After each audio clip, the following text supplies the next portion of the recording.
Audio Jungle.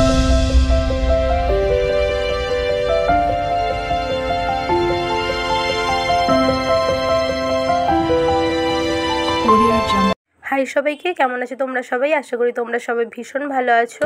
আর এখন weather চেঞ্জের কারণে আমার গলার অবস্থাটা খারাপ, যার জন্য ভাইফোঁটার ভিডিওটা আপলোড করতে দুদিন মতন দেরি হয়ে গেল। তো প্রথমে সকালবেলা উঠে মাসির বাড়ি গিয়ে দাদাদের ফোঁটা দিয়ে দিলাম, মানে দুটো দাদা আমার, তো ওদেরকে ফোঁটা দিয়ে তারপরেই চলে এসেছিলাম পাপ্পুদাকে ফোঁটা দেওয়ার জন্য। ওখান থেকে বাড়ি আসার পর পিসিমণি বাবাকে ফোঁটা দিয়ে দিচ্ছিলো, আর আমি দিয়ে দিয়েছিলাম আমার দাদাদেরকে। আমার দাদার ফোঁটা ছিল না, যেহেতু বৃহস্পতিবার দিনও জন্মদিন ছিল।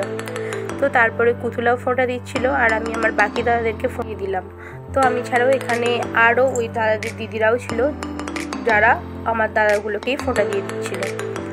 তো আমাদের পার্সোনালি বলতে গেলে আমাদের একটা করেই দাদা, কিন্তু আমাদের মধ্যে বন্ডিংটা খুব ভালো। তো যাই হোক, তো তারপরে বাড়ি এসে দেখি কুতুলাও ফোঁটা দিয়ে দিচ্ছিল বাবাকে আর জেঠুকে। তারপরে ওখানে চলছিল একটুখানি ফটো সেশন, তো ওখানেই গিয়েছিলাম আবার।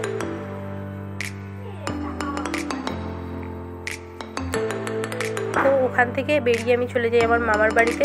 আমার মামার ছেলেকে আর আমার মাসির ছেলেকে, অর্থাৎ সম্রাট দাদাকে এখন আমি ফোঁটা দিয়ে দিচ্ছিলাম।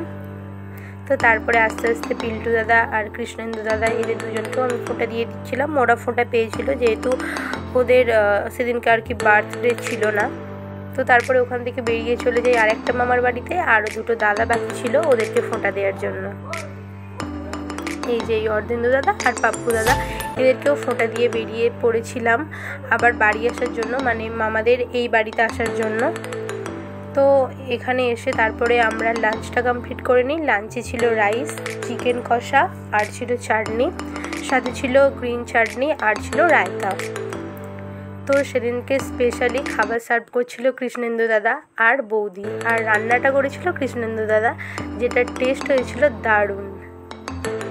তো তারপরে আমরা সবাই মিলে একসাথে বসে লাঞ্চ করে নিই, আর তারপরে চলছিল একটু গল্প, একটু নয় অনেকই গল্প চলছিল, মানে জমিয়ে গল্প যাকে বলে আর কি। তারপরে ছিল এই তো কুশু দাদা আর পূর্ণেন্দু দাদা, ওরা কাজের সূত্রে বাইরে আছে, যার কারণে এবছর ওরা ফোঁটা পায়নি। সন্ধ্যেবেলা বাপি চলে গিয়েছিল আমাকে আনার জন্য।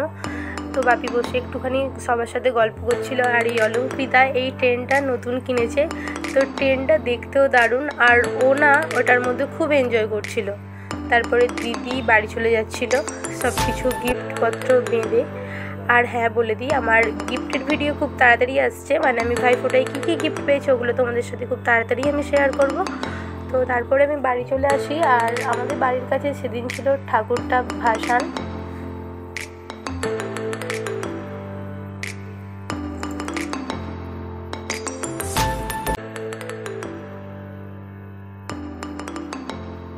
ওখানে সবাই ডান্স করে নিচ্ছিল, আর আমি তাদের একটুখানি ভিডিও করে নিচ্ছিলাম, যেটা আমাদের স্মৃতি হিসাবে থেকে যাবে।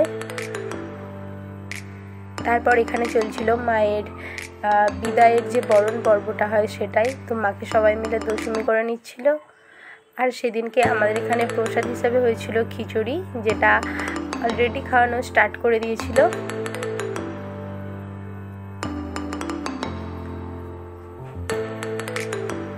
তো কুতুলাও সেদিন মামার বাড়ি গিয়েছিল, মামার বাড়ি থেকে এসে সবাই ডান্স করছে দেখে ও একটুখানি ডান্স করে নিচ্ছিল, আর ভিডিও করতে গেলে ও মানে নাচতোই না, তোকে না জানিয়ে আমরা ভিডিওটা করে নিচ্ছিলাম। আর তারপরে প্রচুর প্রচুর বাজি ফাটিয়েছিলাম।